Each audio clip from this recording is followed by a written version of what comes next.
and I'm with the Center for the Prevention of Genocide at the U.S. Holocaust Memorial Museum. It is a real honor and privilege to be here today and to be standing at the podium here with this extraordinarily distinguished panel of chief prosecutors, past and current, from today's international courts. Firstly, I just want to thank our hosts, the Robert H. Jackson Center, especially David Crane, Jim Johnson, Greg Peterson, and the fantastic staff, Liz Jones and all the rest, for organizing this gathering, and once again, allowing us to eavesdrop and share in what feel like some of the most important conversations of our time. We're, of course, continuing down the path charted by the visionary prosecutors and framers of Nuremberg, who understood the enormous challenge they faced in bringing the perpetrators of the world's worst crimes to justice. As Robert H. Jackson said, and many of you will know this quotation, but feels at moments like this it certainly always bears repeating. The privilege of opening the first trial in history for crimes against the peace of the world imposes a grave responsibility. The wrongs which we seek to condemn and punish have been so calculated, so malignant, and so devastating that civilization cannot tolerate their being ignored because it cannot survive their being repeated.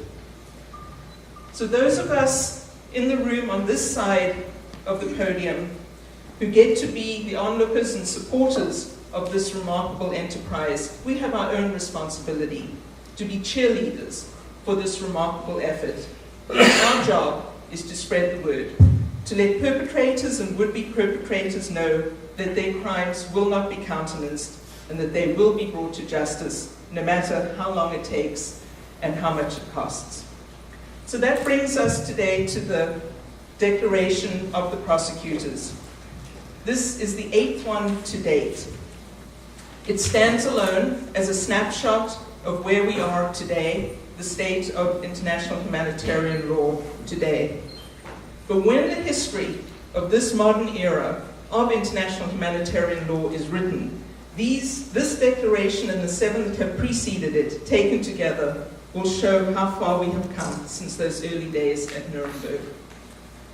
So it is my honor to read to you the 8th Chautauqua Declaration.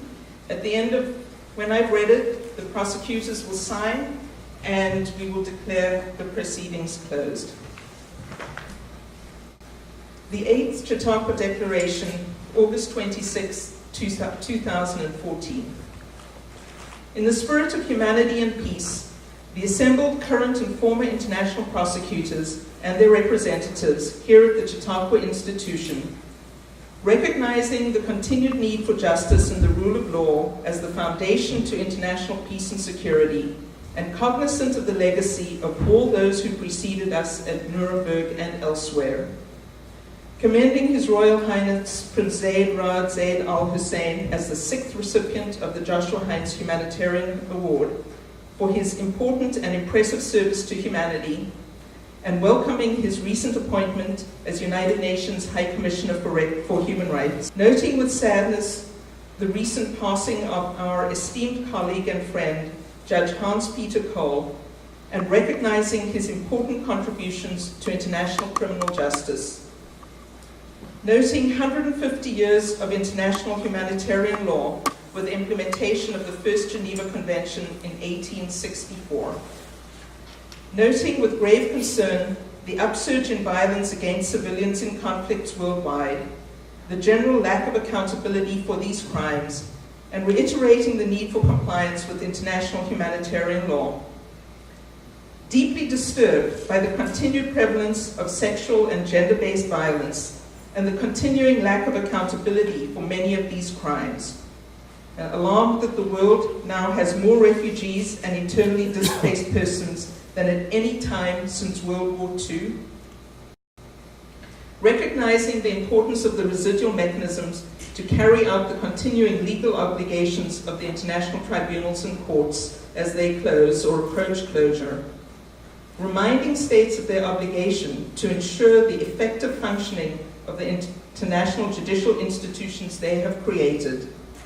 Now do solemnly declare and call upon all states to keep the spirit of the Nuremberg principles alive by ensuring accountability and equal application of international criminal law to all without double standards, ending impunity for the gravest crimes by refusing to countenance amnesty or immunity, ensuring accountability for the perpetrators of all crimes, including sexual and gender-based violence, ensuring that the necessary legal framework, capacity, and will to discharge the universal responsibility to investigate and prosecute international crimes is in place in all domestic judicial systems, fulfilling their obligations to cooperate with the international criminal courts, tribunals, and residual mechanisms, and in particular, to locate, arrest, and to surrender all fugitives accused of international crimes,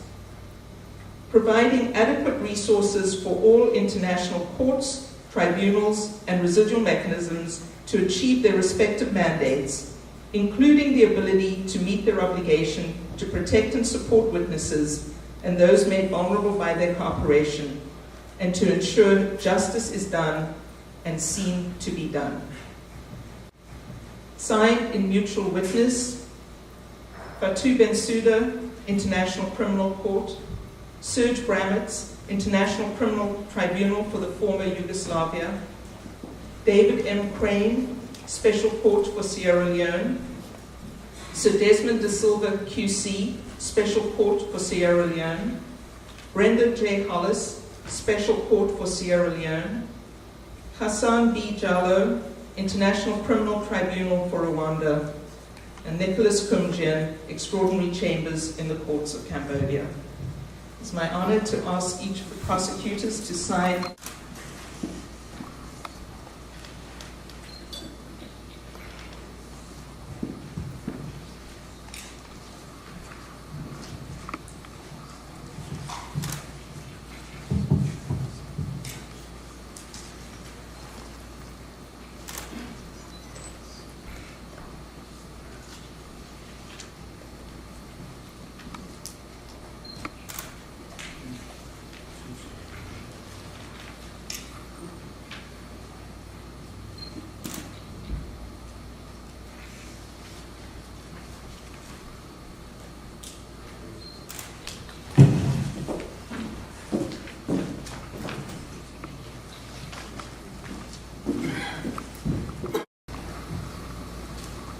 That concludes the proceedings of the 8th International Humanitarian Law Dialogues. Once again, may I ask you all to give a tremendous vote of thanks to the board and staff of the Robert H. Jackson Center and everybody else who has participated in making this such an extraordinary gathering once again.